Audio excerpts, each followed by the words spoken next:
بسم اللہ الرحمن الرحیم. بسم اللہ الرحمن الرحیم. الحمد للہ وکفا وسلام علی عبادہ الذین اصطفى. اما بعد. عزیز طلبہ، آج ہم اصول الافتاء و آدابہ کتاب شروع کر رہے ہیں. اس کتاب کے مصنف حضرت شیخ الاسلام مفتی محمد تقی عثمانی صاحب دامت برکاتہم ہیں، اور اس کتاب کا جو موضوع ہے وہ کتاب کے نام سے ظاہر ہے کہ فتویٰ دینے کے اصول و ضوابط اور اصول افتاء کا تعارف اور اس کے آداب وغیرہ کی تفصیلات اس کتاب کے اندر دی گئی ہیں. کتاب شروع کرنے سے پہلے یہ بات ذہن میں رکھنا ضروری ہے کہ یہ کتاب اور خاص کر یہ فن جو ہے یہ صرف ان اہل علم کے لیے ہے جنہوں نے درس نظامی یا کم از کم جو بنیادی دینی علوم کی کتابیں ہیں، تفسیر، اصول تفسیر، فقہ، اصول فقہ، حدیث، اصول حدیث، اور اسی طرح کی جو دیگر اہم فنون کی کتابیں ہیں دینی، وہ انہوں نے کسی استاد سے باقاعدہ پڑھی ہوں اور پھر وہ اس فن کو سمجھنا چاہتا ہو، فن افتاء اور اصول افتاء کو، تو اس کتاب کی تفصیلات ان اہل علم کے لیے ہے.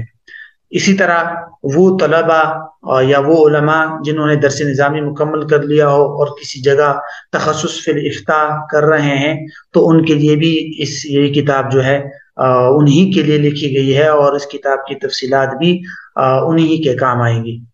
جہاں تک عام عوام ہے یا وہ طلبہ ہے جنہوں نے باقاعدہ درس نظامی مکمل نہ کیا ہو اور یہ فنون اور علوم مکمل نہ پڑھے ہوں، تو ان کو مفید ہے ان کے لیے یہ کتابیں، کیونکہ ان کو فقہی کتابوں کے اندر اپنی ہدایہ اور دیگر کتابوں میں یہ تفصیلات کام تو آئیں گی، لیکن باقاعدہ طور پر یہ خاص ان کے لیے نہیں لکھی گئی.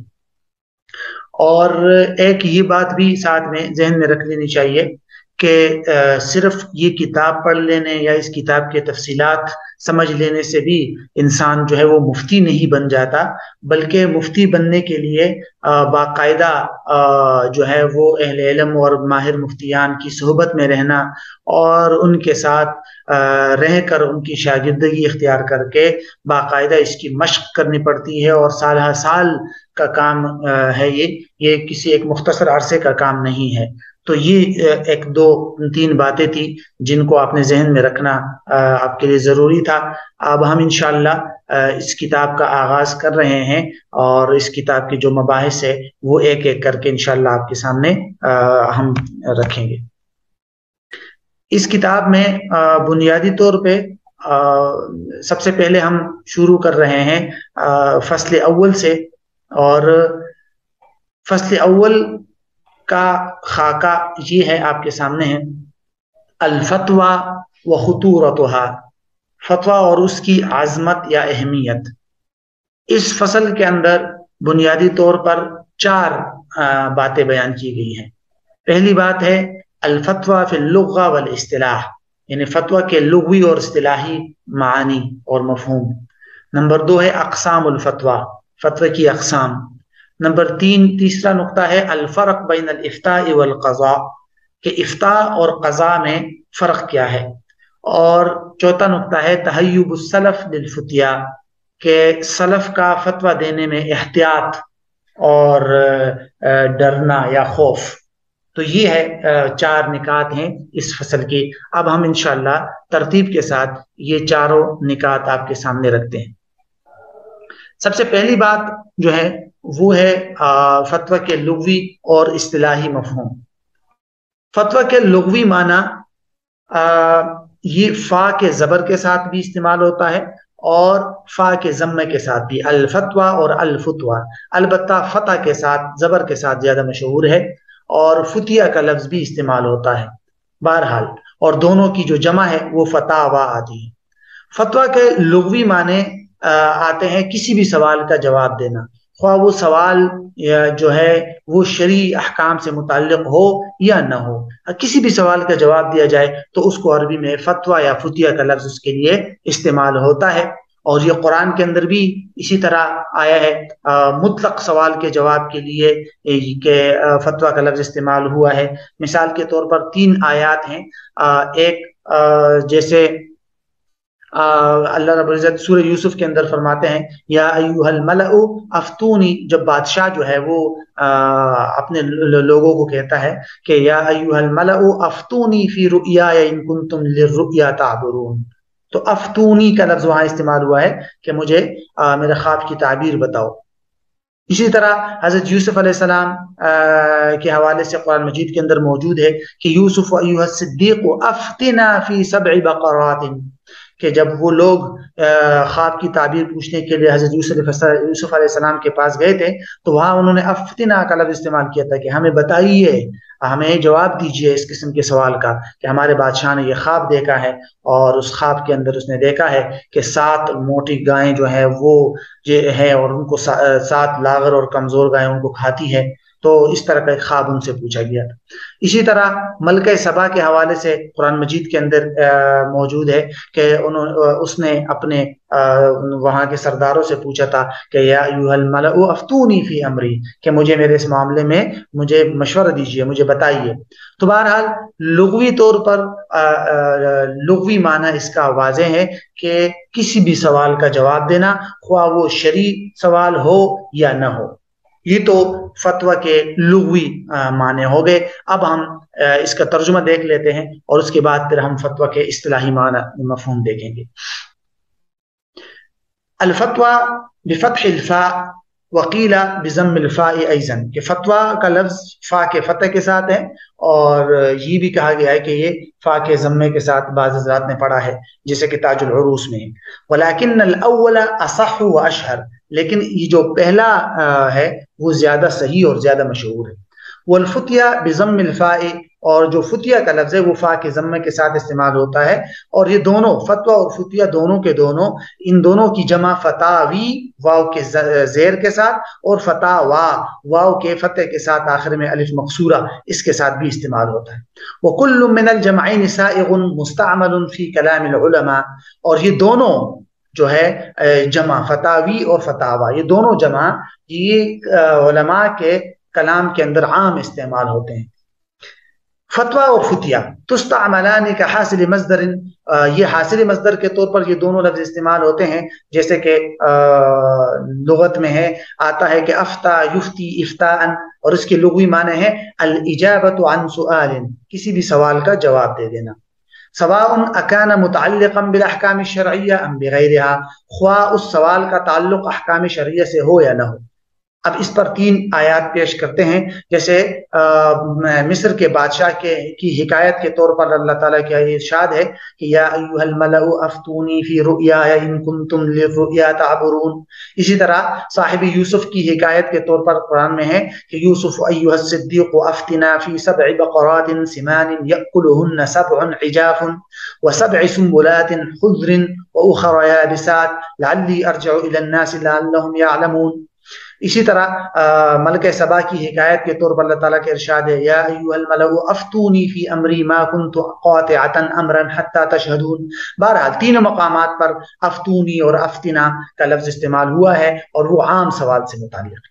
وفی کلا الموضعین استعملت الکلمۃ للاجابۃ عن سؤال لا يتعلق بالاحکام الشرعیہ۔ ان تمام مقامات میں 2 مقامات کا تذکرہ ہے لیکن پیچھے آیات 3 ہے کہ ان دونوں مقامات میں لفظ فتویٰ کا استعمال عام سوال کے جواب کے لیے ہوا ہے اور اس سوال کا تعلق احکام شرعیہ سے نہیں ہے۔ اب ہم دیکھتے ہیں کہ لفظ فتویٰ کے اصطلاحی مفہوم کیا ہے۔ الفتویٰ فی الاصطلاح، کہ لفظ فتویٰ کا اصطلاحی مفہوم کیا ہے۔ جیسے کہ ہم نے پڑھ لیا لفظ فتویٰ کا لغوی مفہوم تو بتا دیا کہ کسی بھی قسم کے سوال کا جواب دے دینا، خواہ اس سوال کا تعلق شرعی احکام کے ساتھ ہو یا نہ ہو۔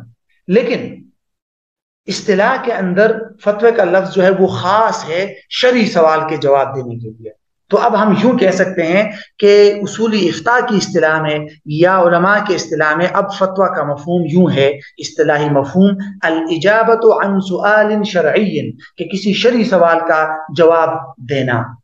کسی شرعی سوال کا جواب دینا، یہ اب اصطلاحی مفہوم ہو جائے گا فتوے کا. یا یہ جو ہے فتویٰ کا یہ جو اصطلاحی مفہوم ہے شرعی سوال کا جواب دینا، یہ بھی قرآن اور حدیث کے اندر موجود ہے. قرآن مجید کی سورۃ النساء کے اندر ہے وَيَسْتَفْتُونَكَ فِي النِّسَاءِ قُلِ اللَّهُ يُفْتِيكُمْ فِيهِنَّ.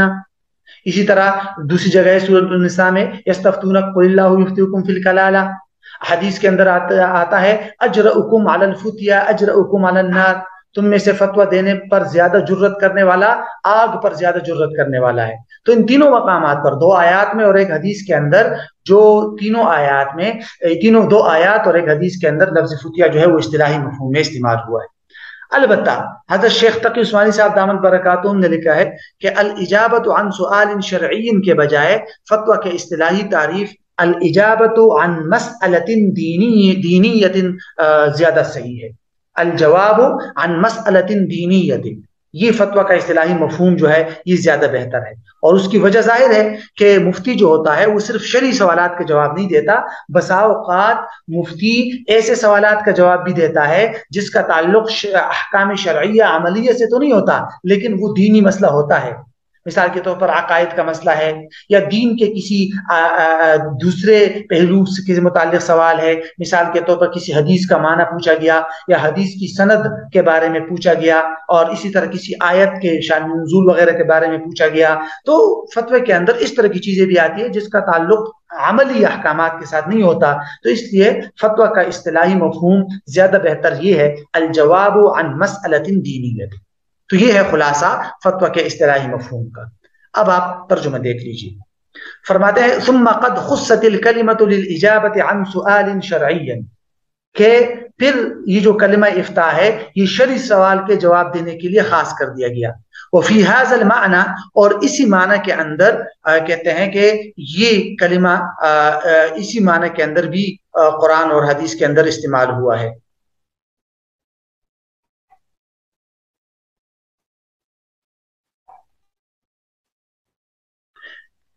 استعملها القرآن الکریم حیث قال، کہ جیسے اللہ تعالیٰ فرماتے ہیں یستفتونک فی النساء قل اللہ یفتیکم فیہن، کہ لوگ آپ سے عورتوں کے بارے میں پوچھتے ہیں، کہہ دیجئے کہ اللہ تعالیٰ ان کے بارے میں فتویٰ دیتا ہے. اسی طرح فرماتے ہیں یستفتونک قل اللہ یفتیکم فی الکلالہ، کہ یہ آپ سے پوچھتے ہیں آپ ان کو بتا دیجئے کہ کلالہ کے بارے میں اللہ تمہیں فتویٰ دیتا ہے یا جواب دیتا ہے. کلالہ کا مطلب ہوتا ہے وہ شخص جس کا انتقال ہو جائے اور اس کے والدین یعنی اصول و فروع نہ ہو، والدین اور بیٹے پوتے وغیرہ نہ ہو. بہرحال وفی هذا المعنى استعملها النبی الکریم فی غیر واحد من احادیثہ الشریفہ، اور اسی اصطلاحی مفہوم میں بھی آپ صلی اللہ علیہ وسلم نے ایک سے زیادہ احادیث کے اندر یہ لفظ استعمال کیا ہے. جیسے ایک حدیث میں آتا ہے کہ اجرؤکم علی الفتیا اجرؤکم علی النار. فمعنى الکلمۃ فی الاصطلاح اليوم، تو اب یہ کلمہ فتویٰ یا افتاء، فتویٰ جو ہے یا افتاء، یہ اب اصطلاحی مفہوم اس کا یوں ہوگا کہ الجواب عن مسئلۃ دینیۃ. اب فرماتے ہیں وَإِنَّمَا اِخْتَرْنَا لفظ الدینیہ دون الشرعیہ، ہم نے یہاں اصطلاح کے اندر لفظ دینیہ استعمال کیا، شرعیہ نہیں. وجہ اس کی یہ ہے کہ لأن المفتی لا يجيب عن الأحکام الشرعیہ العملیہ فحسب، کیونکہ مفتی صرف اور صرف عملی شرعی عملی احکامات کا جواب نہیں دیتا، بل ربما یجیب عن مسائل دینیہ اعتقادیہ، بلکہ بسا اوقات مفتی ایسے مسائل کے بھی جواب دیتا ہے جو دینی اور اعتقادی مسائل ہو.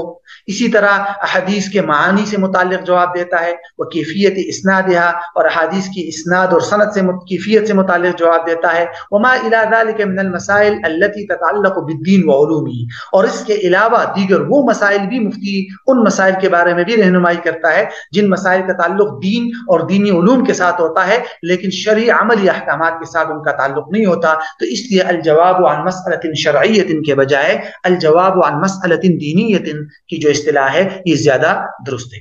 تو آج ہماری پہلی نشست کے اندر ہم نے لفظ فتویٰ کے لغوی اور اصطلاحی مفہوم ہم نے دیکھ لیے.